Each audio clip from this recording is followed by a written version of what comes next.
एक ही अकाउंट पढ़ना है। यानी हमने सेम 3 में क्या पढ़ा था, that is 2 accounts, financial accounts and management account. इस बार हमें मैनेजमेंट नहीं है, मैनेजमेंट की जगह पे क्या आ गया है, ऑडिटिंग। और ऑडिटिंग मतलब अकाउंट्स ही है, बट अकाउंट्स की थियरी है, प्रैक्टिकल। तो हमने 11 से लेके अभी तक प्रैक्टिकल बहुत पढ़ा, लेकिन सैम 4 के अंदर हम ऑडिटिंग पढ़ने वाले हैं, दैट इज पूरा थियरी, वो मैं आपको पढ़ाऊंगा, ठीक है। लेकिन हमारा प्रैक्टिकल एक ही है ना, तो बर्डन कम हो गया। तो बर्डन कम हो गया तो करना क्या है, थियरी पे फोकस करना है। हम हमेशा यही प्रॉमिस करते हैं, सर अभी ये एग्जाम जाने दो, अगली बार थियरी पहला पढ़ना है ना। सैम 1 से मैं देख रहा हूँ, तो सैम 1 में ऑनलाइन एग्जाम हुआ, सैम 2 में भी ऑनलाइन एग्जाम हुआ, तो आप लोग बच गए। लेकिन सैम 3 में क्या हो गया, ऑफलाइन हुआ। तो जो प्रैक्टिकल पढ़ाया था वो तो आपने किया, लेकिन थियरी में क्या हो गया था, सर टाइम कम लगा, बहुत वास्ट से समझ में नहीं आ रहा क्या पढ़ूँ क्या नहीं पढ़ूँ। तो अभी से आपको थियरी पे फोकस करना है, जब तक आप खुद को नहीं बनाओगे तो कोई आपको आगे समझा नहीं सकता। समझ में आ गई बात, ठीक है। स्टार्ट करते हैं आज का लेक्चर। आज का जो लेक्चर है जो अकाउंट्स का, उसमें मैं आपको पढ़ाऊंगा that is financial accounts. Chapter name is PPI। Chapter name is PPI। Sir what is PP stands for, PP stands for P for profit, P for profit, P for profit, again P for prior, P for prior, P for profit and P for prior. What is stand I for? Interest. Incorporation, incorporation.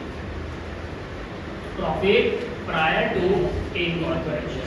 Profit prior to incorporation. अब इसका मतलब समझो कि sir ये profit prior to incorporation क्या होता है। Profit का मतलब फायदा, प्रायर मतलब पहले, प्रायर मतलब यानी ये जो प्रॉफिट है ये पहले का प्रॉफिट है। सर किसके पहले का प्रॉफिट है, इनकॉर्पोरेशन से पहले का प्रॉफिट है।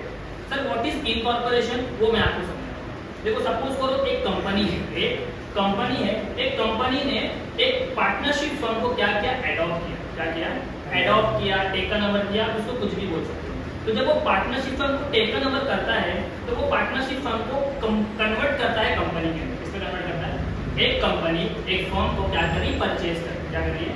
तो जब परचेज करती तो वो पार्टनरशिप फर्म को एज अ पार्टनरशिप फर्म नहीं चलाएगी फ्यूचर में, वो उसको कंपनी से कंपनी बना के चलाएगी।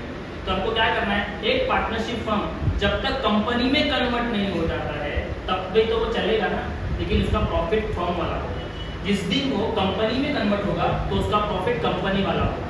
तो आपको क्या पूरे प्रोसेस में फर्म को रजिस्ट्रेशन करवाना है, किसमें, कंपनी में। फर्म को रजिस्टर करवाना है किसमें, लेकिन प्रोसेस में तो टाइम जाता है ना सर। तो वो जो पूरा प्रोसेस होगा हमको उसमें 2 पार्ट डिवाइड करना है। कितने पार्ट, एक पार्ट होगा प्री, एक पार्ट होगा प्री, एक पार्ट होगा पोस्ट, एक पार्ट होगा प्री इनकॉर्पोरेशन, एक पार्ट होगा प्री मतलब अभी तक वो कंपनी नहीं बना, और पोस्ट मतलब कंपनी बन चुका। तो सर कैसे मालूम पड़ेगा कि वो कब कंपनी नहीं है और वो कब कंपनी बनेगा, तो आपको कुछ डेट्स दी होगी। क्या दी होगी, तो चैप्टर का मतलब समझा कि हाँ सर हमें क्या करना है, एक पार्टनरशिप फर्म को कंपनी में कन्वर्ट करना है, यानी रजिस्टर करना है। तो उसका जो भी प्रोसेस है उसके अंदर हमको कुछ प्रॉफिट होगा। क्या होगा, तो जब तक वो कंपनी में कन्वर्ट नहीं हुआ है that is prior, that is prior. लेकिन जब वो कंपनी बन जाएगा दैट इज पोस्ट। तो चैप्टर में सीखने के लिए ज़्यादा कुछ भी नहीं है, पूरे सिलेबस का सबसे इजीएस्ट चैप्टर है और आखिरी चैप्टर भी। तो आखिरी एक बार हम इसको आज पहला पढ़ें ताकि आपके अंदर कॉन्फिडेंस बिल्ड हो जाए कि सर आप ISWA बीकॉम का अकाउंट भी सैम 3 के जैसा आसान। समझ में आ गई बात, ठीक है। बात करते हैं इसके फॉर्मेट की।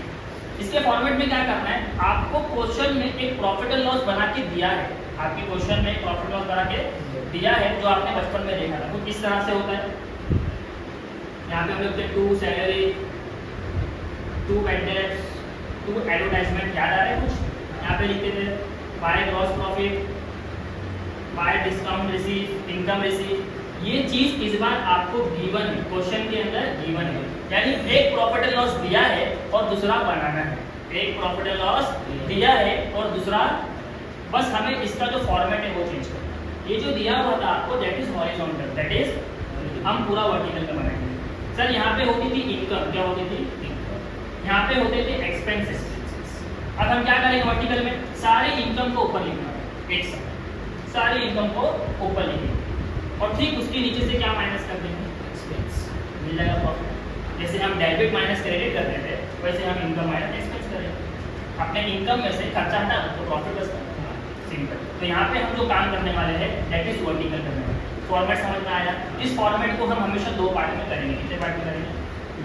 हाँ सर, हम यहाँ पे प्रॉफिट तो पता कर रहे हैं, बट यहाँ पे प्रॉफिट दो जगह का, एक फर्म का, एक कंपनी का।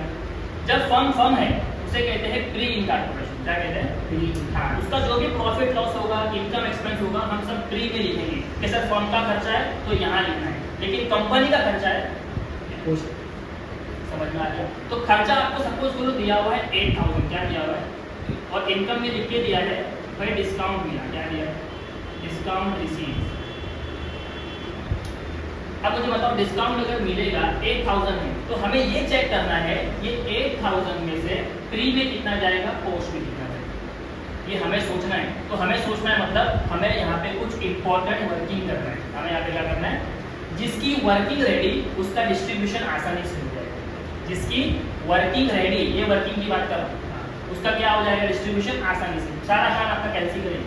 सिर्फ आपको डिसाइड करना है ये जो 8000 डिवाइड करना है, मुझे इनमें से कौन से रेशियो को चूज करना पड़ेगा। एक सही रेशियो चूज करो और उस सेल्स या फिर उस टाइम रेशियो के बेस पे इसको बांटो।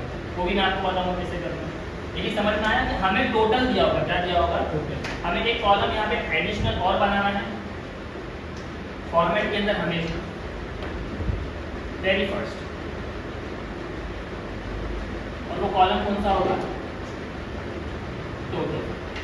टोटल यहाँ लिखेंगे, डिसाइड करेंगे किस बेस पे बांटना है, उस बेस पे हम बांटेंगे।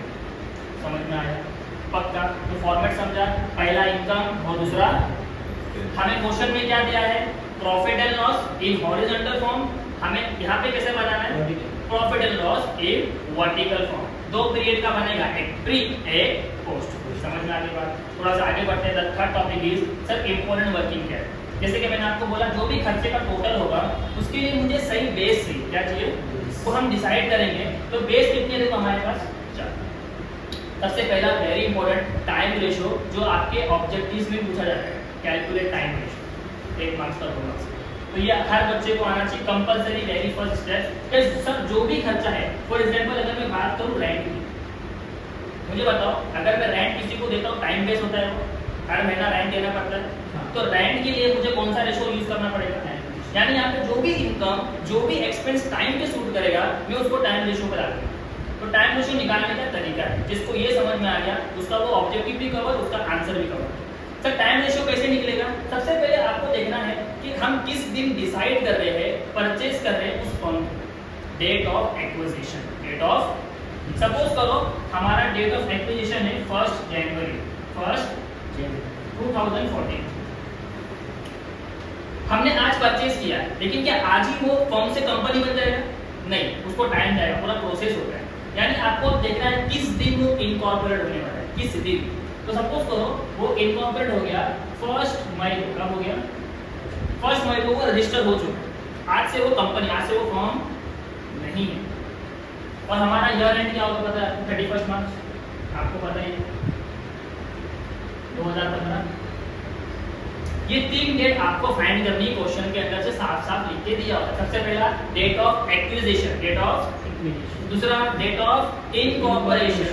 Third date of, okay. ये तुम लोगों को समझा पीपीआई क्या होता है? Profit prior to incorporation. Format समझ में आया? Income minus expense. यहाँ पे इंपॉर्टेंट क्या है, जो भी इनकम और एक्सपेंस है उनको हमें कुछ रेशियो में बांटना है। सर रेशियोज क्या है? एक है टाइम रेशियो, एक है सेल्स रेशियो, एक है परचेज रेशियो, अनदर रेशियो। ठीक है, ओके। तो यहाँ पे मैंने क्या बताया, अगर आपके पास रेंट है तो आप डिसाइड करो सर रेंट को हम किस बेस पे बांट सकते हैं। क्या रेंट टाइम रेशियो पे जाना चाहिए? Answer is yes. रेंट तो कोई भी टाइम से देता है, उसका कोई सेल्स या परचेज रेशियो नहीं होता, उसे किस पे दिया जाता है? तो जो भी खर्चा या कोई भी इनकम अगर सेल्स के बेस पे की जा रही है तो सेल्स रेशियो, अगर कोई भी इनकम या कोई भी एक्सपेंस परचेज के बेस पे की गई है तो परचेज रेशियो में, या फिर हम देखेंगे ये तो टाइम पे सैलरी भाई time that is time ratio. समझ में आया? ओके। और अदर मतलब क्वेश्चन में अगर कुछ न्यू पॉइंट या न्यू हिंट दे दिया भाई इन तीनों में से कुछ भी मत यूज करो, हम जैसा बोल रहे वैसा बांट तो मैटर को फॉलो। समझ में आ गया? पक्का? तो जिसको अदर समझेगा ना, मतलब उसका माइंड काम कर रहा है, वो ऐसा बीकॉम में पढ़ाई कर रहा है। अदर मतलब कुछ भी आ सकता है ना, तो हमें वो समझना पड़ता है। लेकिन ये 3 चीज तो हर क्वेश्चन में आपको समझ में आती बात। ठीक है, अब टाइम रेशियो कैसे निकालेंगे? ये 3 डेट दिमाग में रखना, आपका टाइम रेशियो निकल जाएगा। सबसे पहला date of acquisition, number 2 date of incorporation और नंबर 3 डेट ऑफ ईयर। आपको पेपर में दिया है sir acquisition 1 January, date of incorporation 1 May and date of year ended 31 March. अब मुझे बताओ जैन से लेके इनकॉर्पोरेशन तक कितना मंथ हो रहा है? जैन, फेब, मार्च, अप्रैल, 4 महीना। सर मैं मई को काउंट नहीं कर रहा बिकॉज मई का फर्स्ट है, तो यहाँ पे हो रहे 4 मंथ्स। अब मई से लेके मार्च तक काउंट करो, तो मई, जून, जुलाई, अगस्त, सितंबर, अक्टूबर, नवंबर, दिसंबर, जैन, फेब, मार्च, कितने? 11। तो मुझे बताओ यहाँ से लेके यहाँ तक का जो मंथ है दैट इज प्री, और यहाँ से लेके यहाँ तक का जो मंथ है दैट इज क्या हुआ सर? अब यहाँ पे जो कुछ भी बटेगा पहले में 4 महीने का जाएगा और दूसरे में 11 महीने का जाएगा। ये काउंट बराबर किया जाता है 11 और 4 15 महीने हो रहे वैसे तो, बट अभी एग्जाम्पल चलेगा, बट हमेशा 12 महीने का क्या होगा? अगर यहाँ पे दिसंबर होता तो मेरे ख्याल से कितना होता? 8 महीना, तो 8 और 4 12। तो एग्जाम्पल लिया हूँ मैंने, लेकिन समझ रहा हूँ कि ये 3 डेट आपको ध्यान में रखना है। ये जो डेट है ये that is pre incorporation and that is post incorporation. Time ratio मिल जाएगा, तो फटाफट बोलो टाइम रेशियो के लिए कौन सी 3 डेट इंपॉर्टेंट है? Date 1 is date of acquisition, then is date of incorporation, the last one is from the period of date of acquisition till date of incorporation is a period of pre-incorporation. Date of acquisition to date of incorporation is a pre-incorporation. आपके paper में true false में पूछता है from date of acquisition to incorporation, date is post incorporation, true or false? Sir वो post नहीं हो तो pre है। अब यहाँ पे क्या पूछेगा? incorporation to year ended, that is post incorporation। तो यही आपके जो एक्सप्लेनेशन होता है चैप्टर का डे 1 पे, यही आपके ऑब्जेक्टिव्स होते हैं, ध्यान में रखना, ठीक है। उसके बाद क्या होगा? उसके बाद सेल्स रेशियो दिया होता है, परचेज रेशियो दिया होता है, अदर दिया होता है। सेल्स, परचेज, अदर में आपको डायरेक्ट समझ मेन चीज समझना है टाइम रेशियो क्या होता है, क्योंकि मैक्सिमम एक्सपेंस हम लोग इस पर सॉल्व करेंगे और सेल्स रेशियो। समझा क्या? कर ला पक्का? ठीक है, स्टार्ट करते हैं आज का क्वेश्चन। तो आपको जो बुक से हम पढ़ रहे हैं, तो कोई मुझे न्यू बुक पास करेगा? ये बहुत ओल्ड बुक है।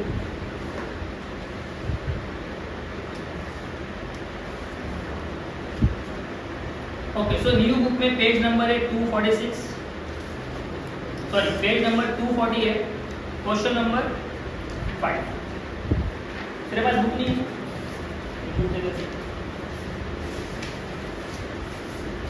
और ओल्ड बुक में है पेज नंबर 223।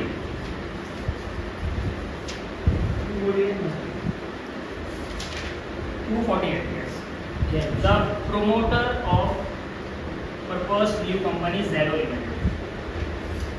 अब आपको सबसे पहले क्वेश्चन को रीड करके सॉल्व कैसे करना है, हम लोग क्या करेंगे यहाँ पे फोकस करो। सबसे पहले हम इनकम को इनकम में लिखेंगे, एक्सपेंस को एक्सपेंस में लिख के छोड़ देंगे, फिर डिसाइड करेंगे कि प्री में कितना जाएगा और पोस्ट में कितना जाएगा on the basis of ratio. समझ में आया? सिर्फ पहले पोस्टिंग, पहले क्या करेंगे? तो आपको याद रखना है, फटाफट पोस्टिंग करेंगे, क्वेश्चन को रीड करेंगे। चलो क्वेश्चन को रीड करते हैं। आपकी बुक में क्वेश्चन नहीं है जी?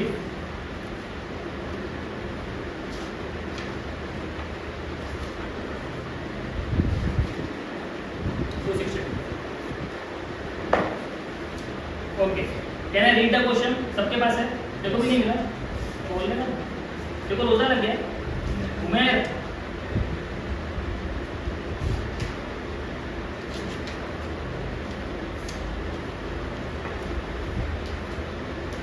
चलो I am reading the question. सबका फोकस यहाँ पे होना चाहिए क्वेश्चन में क्या दिया हुआ है, बिकॉज डेट इंपॉर्टेंट है।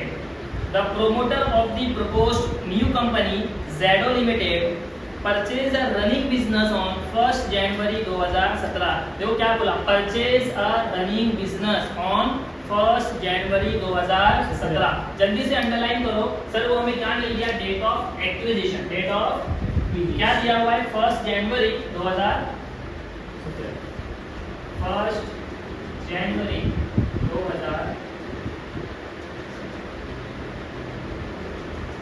परचेज बोले या एक्विजिशन बोले, both are same.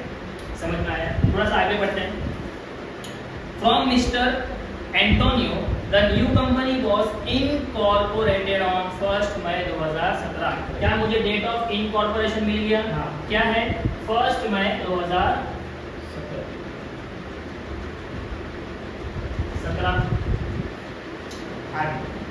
The profit and loss account for the year ended 31st December 2017 was as under। मेरा year end क्या है? 31st December 2017। तो आपको हमेशा वेरी बिगिनिंग में ही टाइम रेशो देंगे। अब मुझे बताओ टाइम रेशो क्या निकलना है?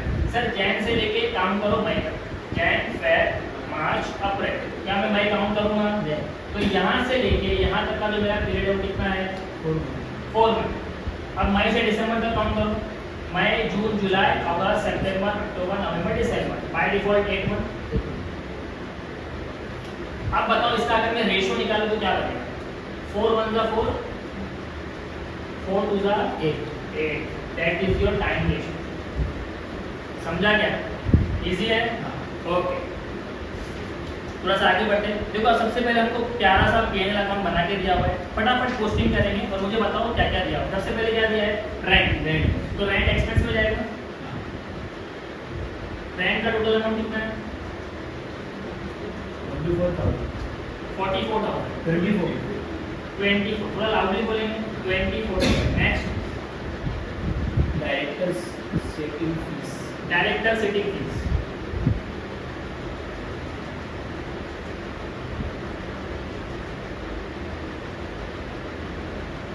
अमाउंट 7,000। नेक्स्ट, सॉरी क्लीनिंग कोई बात एक्सपेंसेस।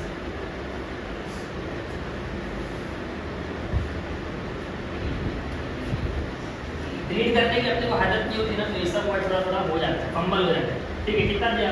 9,800।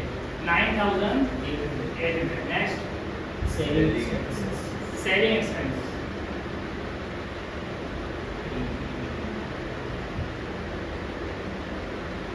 इसका कॉल आ रहा है, चल रहा है। ठीक है, एक्सपेंस कितना? 11,000। Next, interest paid.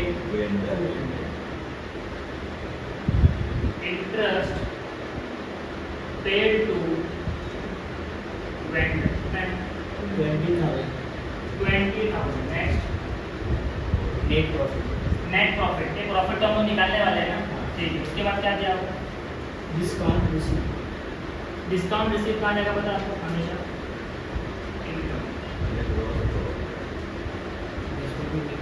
Gross profit भी है। ग्रॉस प्रॉफिट तो हमेशा यहाँ पे लिखना है। ग्रॉस प्रॉफिट भी तो अपनी इनकम है ना, जो ट्रेडिंग से आई है।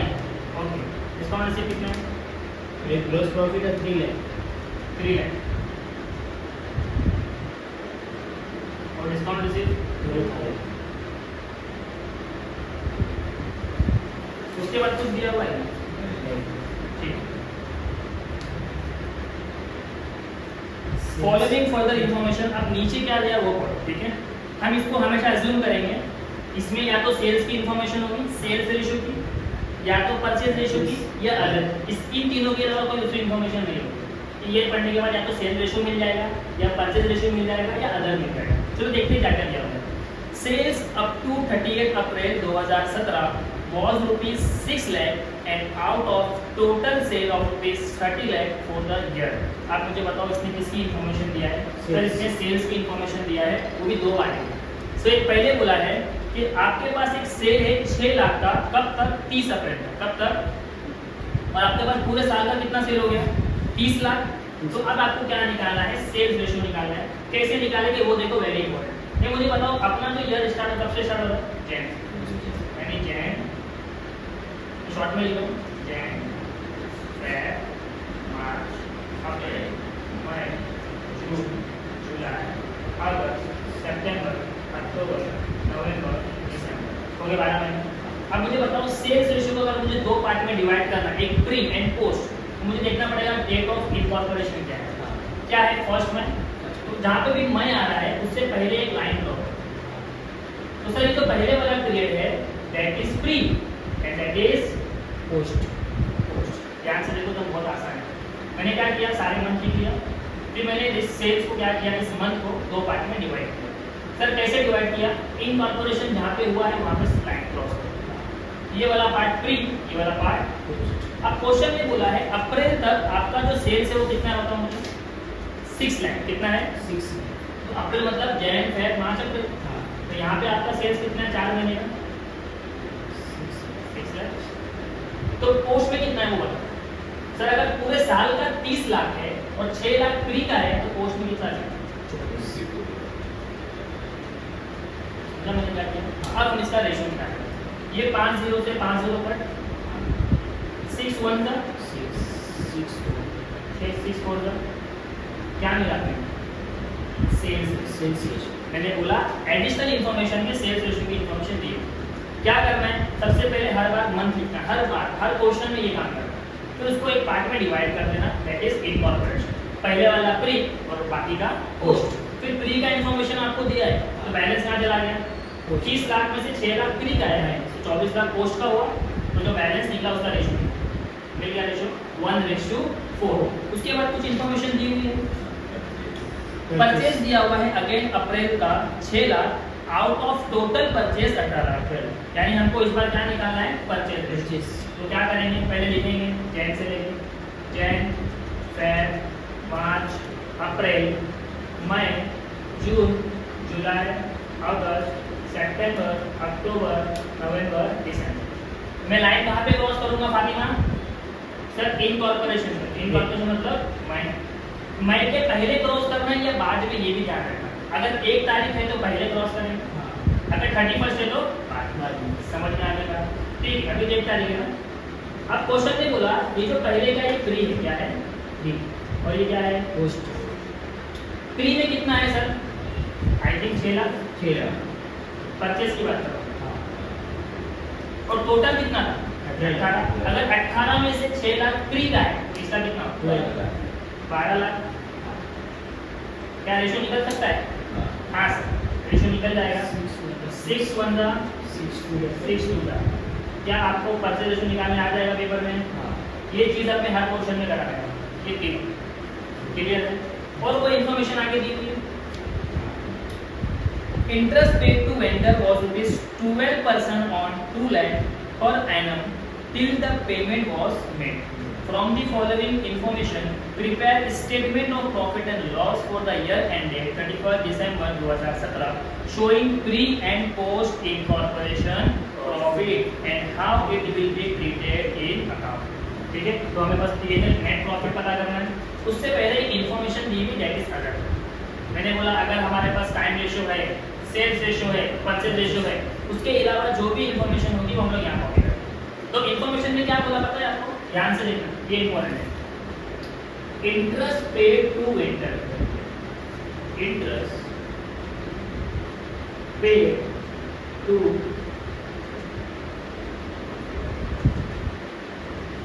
कितना है sir, interest paid to vendor है 12%। 2 लाख पे 12% बराबर कितना है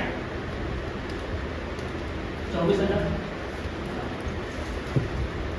ये समझ में आया। अब यहाँ पे फोकस करो, हमें गिवन कितना है, ऊपर क्वेश्चन में देखो हमें कितना दिया interest paid to vendor. Interest paid to vendor देखो, इंटरेस्ट पेड टू वेंडर कितना दिया, 20,000 दिया हुआ है, 20,000। अब बच्चे यहाँ पे गलती क्या करते हैं पता है, interest paid to vendor 2 lakh 12% निकालते 24,000, फिर देखते हैं इधर तो 20,000 दिया। अब यहाँ पे बच्चे कंफ्यूज हो जाते हैं, तो हमें कौन से वाले अमाउंट को डिस्ट्रीब्यूट करना है, 24 को करना है या 20 को करना है। तो हमेशा याद रखना जो हमको दिया हुआ है हम वो बांटेंगे। पीएनएल अकाउंट के अंदर बोला गया है 20,000 ही देना है, भले ही 12% 24 आ रहा है, इसका मतलब ये हुआ 4 हम दे चुके हैं, जो बचा होगा वो यहाँ लिखते हैं ना एक्सपेंस में। अगर वो खर्चा होता ही नहीं मेरे लिए तो मैं नहीं लिखता, मतलब 4,000 आप दे चुके हो, मतलब अगर मैं बोलूँ 24,000 कितने महीने का है, 12 महीने का। सर वहाँ पे क्या हो जाता है, कितना सॉरी अगर 24 से कम रहता है, जैसे यहाँ कहाँ पे, यहाँ पे कितना देगा, अगर 18 रहता ऐसा होगा नहीं, परसेंटेज पे डिपेंड करता है ना। अगर कम रहेगा मतलब अपने पास कुछ खर्चा ही नहीं है, तो बांटेगा क्या? कम नहीं होगा, लेकिन हो सकता है कि थोड़ा पेमेंट हो सकता है, जो बच गया वो बांटेगा। तो आपको हमेशा फोकस किस पे करना है? जो हमको गिवन है, P&L के अंदर बोला गया है कि इंटरेस्ट को कितना पे करना है वेंडर को, 20,000 रुपये। तो मैं 20 पे करूँगा भाई, भले 24 निकलता है। ओके, अब मुझे बताओ, अगर ये 24 12% पूरे महीने का है तो डिवाइड करो 12 से, कितना है? 2000 पर मंथ, 2000 पर मंथ, यानी 12 में हर महीना 2000 रुपये इंटरेस्ट देना है। लेकिन मुझे तो 20 ही दे रहा है, तो कितने महीने का इधर नहीं है? ऑब्वियसली सर, अगर एक महीने का 2000 है, 2 महीने का 4000, यानी यहाँ पे 2 महीने का नहीं है, यहाँ पे सिर्फ कितने महीने का इंटरेस्ट है अपने पास? अब हम क्या करेंगे, फिर से इसको डिवाइड करें 20,000, जैन मार्च अप्रैल मई जून जुलाई अगस्त सितंबर अक्टूबर महीना आ गया लाइन।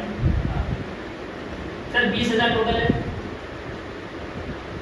हमें 2 महीने का नहीं दे रहे, 2 महीने का, तो यहाँ पे सिर्फ 2 महीना बचा, यहाँ पे कितना बचा? पूरा 8 मंथ। तो रेशो का निकलना 2/2। ये समझ में आया क्या? इम्पोर्टेंट कि सर हम लोग नॉर्मली 12 महीने का कैलकुलेशन कर रहे हैं, लेकिन यहाँ पे बोला गया है कि आपका जो कैलकुलेशन है वो तो 24,000 का है, जो मैंने नीचे लिखा था 2 लाख पे 12%, 12 महीने कितना आ गया? 24,000। लेकिन जब मैंने ऊपर देखा हमारी बुक में तो 20,000 पे करना है, तो मैंने सीधा बोला भाई 4 में से 2 महीने का पेड है, जो बच गया वो कितना? 2 महीना। तो प्री का जो पीरियड है वो 2 महीने का है, और पोस्ट का जो पीरियड है वो 8 महीने का। समझा? थोड़ा सा फोकस आपको क्या करना है, प्रैक्टिस पे टाइम इसके ऊपर, हर बार कुछ नहीं हुआ है, सीखेंगे, मजा आएगा। ठीक है, सब कुछ सॉल्व हो गया, अब क्वेश्चन रेडी है। अब क्या करना है, हमें इन अमाउंट को फटाफट बांटते हुए जाना, कुछ नहीं करना। आप लोग मुझे बताओ कि सर ये किस बेस पे जाने वाला है, मैं वो उठाऊंगा, कैलसी में सॉल्व करें। तो सबसे पहले बात करते हैं ग्रॉस प्रॉफिट। मुझे बताओ इन चारों में से कौन सा सुटेबल बेस है जिस बेस पे मैं ग्रॉस प्रॉफिट को बांट सकता हूँ। ये प्रॉफिट क्यों कब होता है? जब हम सेल्स करते हैं, जब किसी चीज को बेचोगे तभी तो प्रॉफिट होगा। तो आपको दिमाग में बिठा लेना है, ग्रॉस प्रॉफिट जब भी डिस्ट्रीब्यूट होगा on the basis of sales. तो चलो ठीक, सेल्स का रेशियो कितना है? 1:4। तो आप यहाँ पे बेस में आप सेल्स रेशियो भी लिख सकते हो, या 1:4 भी लिख सकते हो। अब डिवाइड करने आएगा आपको कितना है? 3 लाख। 3 लाख को पहले डिवाइड करेंगे टोटल रेशियो से 5 से। करो divide into 1 yes 60,000 3 lakh divide by 5 मतलब टोटल रेशियो 4 और 5, फिर इनटू 1 करो, कितना आता है? 60,000। मुझे आप कैसे दोगे? समझा? ठीक है, 3 लाख डिवाइड बाय 5 इनटू 1। ठीक है, पहले वाले को कितना आएगा? 60,000। सेकंड वाले को 4 से करना, 2,40,000। बढ़ गया, कोई टेंशन, आगे बढ़ते। अब मुझे बताओ डिस्काउंट रिसीव, ये मुझे डिस्काउंट मिला है, तो बताओ कौन सा रेशियो सही है? वेरी गुड सर, हमें डिस्काउंट कब मिलता है? जब हम परचेज करते हैं। क्या रेशियो निकलेगा? 1:2। ओके, तो 12,000 को हम पहले डिवाइड करेंगे 3 से, डिवाइड बाय 3, फिर 1 से मल्टीप्लाई करेंगे तो 4,000, और इसको रेशियो क्या लिया हमने? परचेज। ये बात समझ में आ रही है? इजी है, मतलब पूरा काम टेबल के बाहर है। यहाँ पे एक बार मसाला रेडी करो, फिर यहाँ पे अपनी बिरयानी करते रहिए। समझ में आ रही है? ठीक है, स्टार्ट करते हैं। ये मुझे बताओ रेंट आपके लिए कौन सा सही बेस लग रहा है? तो मैंने आपको पहले ही बताया सर, रेंट तो टाइम पे दिया जाए, तो टाइम रेशियो कितना है? 1:2। तो आप यहाँ पे टाइम रेशियो लिख दो या 1:2 लिख दो। तो 24,000 को पहले डिवाइड करेंगे 3 से, तो इसको जाएगा 8,000, इसको जाएगा 16,000, बराबर। उसके बाद क्या दिया है? Director sitting fees. Director sitting fees, क्या कोई मुझे बताएगा डायरेक्टर सीटिंग फीस कौन से रेशियो पे जा सकता है? ये आपके ऑब्जेक्टिव में पूछा जाता है, तो थोड़ा फोकस से आंसर दो। सर चारों में से किस रेशियो पे हो जाए? फटाफट, उम्र, डायरेक्टर को फीस देना चाहिए, डायरेक्टर तो कमाइए, डायरेक्टर टाइम पे फीस टाइम पे देना है। आप बोलते हैं टाइम, अच्छा, मैंने जब लेक्चर स्टार्ट किया था आपको बिगनिंग में क्या दिया था, एग्जांपल दिया था कि हम एक पार्टनरशिप फर्म को कंपनी में कन्वर्ट कर रहे हैं। तो जब तक वो कन्वर्ट नहीं हुआ तब तक वो पार्टनरशिप फर्म है, और जब वो कन्वर्ट होगा तो वो कंपनी बनेगी। अब आप मुझे बताओ, क्या पार्टनरशिप फर्म में डायरेक्टर होते हैं? तो जब डायरेक्टर हुआ ही नहीं तो फ्री में जाएगा क्या? कुछ नहीं। सर डायरेक्टर तो कंपनी में होते हैं, तो पूरा के पूरा कहा जाएगा कंपनी में कोई भी रेशियो यूज नहीं करना।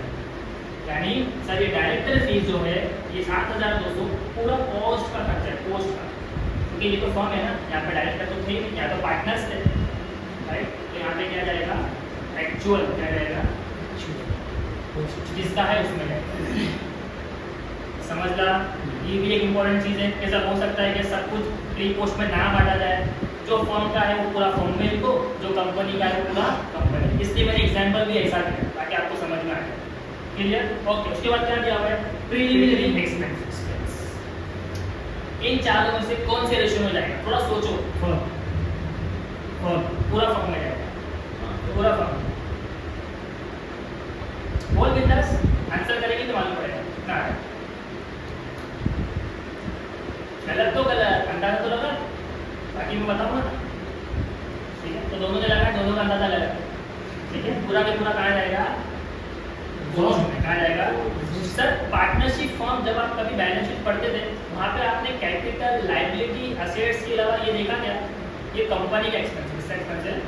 तो आपको क्या करना है, इसको भी कहाँ लिखना है, एक्चुअल। सर एक्चुअल मतलब किसका है, फ्री का नहीं, पूरा पूरा किसका है। क्या बात समझ में आ रही है? तो ऐसे में जितने सम पार्टनर फ्यूचर में करेंगे तो आपका माइंड क्लियर हो जाएगा। Director fees, post, premium expense, उसके बाद क्या दिया, सेलिंग एक्सपेंस। अब ये तो नाम में आंसर है, सेल्स तो सेल्स पे जाएगा। तो सेल्स रेशो कितना है, 1:4। तो 11,000 को हम पहले डिवाइड करेंगे 5 से, तो आएगा 2,200। फिर करेंगे 4 से मल्टीप्लाई, 8,800। जो बांटने वाली चीज़ है वो तो बटेगी ना। उसके बाद क्या दिया, इंटरेस्ट पे टू वेंडर। ये भी मैंने आपको एक्चुअल पे लिया है। हमारा निकला था 24,000, क्वेश्चन ने बोला बांटो 20,000, यानी पहले 2 महीने का और बाकी का बांटो। ओके, तो 20,000 डिवाइड बाय 10 महीना यानी 5 डिवाइड बाय 5। इसको जाएगा 4,000 और इसको जाएगा। चैप्टर में इसके अलावा, इसलिए मैंने यहाँ पे हेडिंग में लिखा है इम्पोर्टेंट डिवाइड। सही में इम्पोर्टेंट है, ये आया तो इसके ऊपर के कुछ ऑब्जेक्टिव्स आ जाएंगे और उसके बाद आपका समझ। अब क्या करेंगे, पहले टोटल इनकम मिलाएंगे। क्या निकालेंगे, टोटल इनकम। बताओ फ्री में इनकम कितनी होगी, 64,000 की। पोस्ट में कितनी है,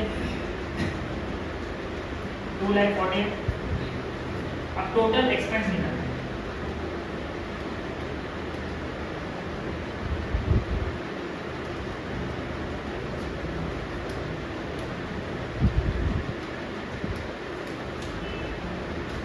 $64,000 में से 8,000 प्लस 2,200 प्लस 4,000, 14,200 का एक्सपेंस इधर है।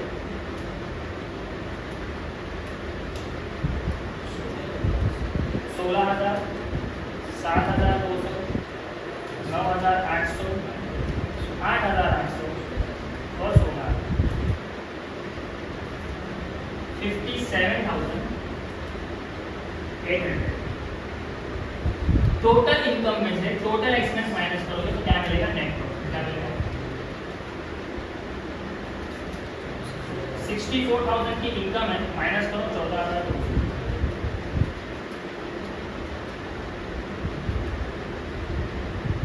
तो आपको जो नेट प्रॉफिट आया दैट इज 49,000।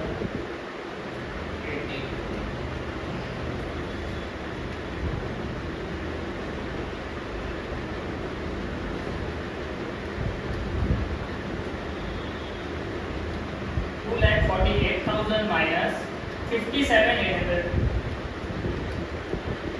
1,90,200।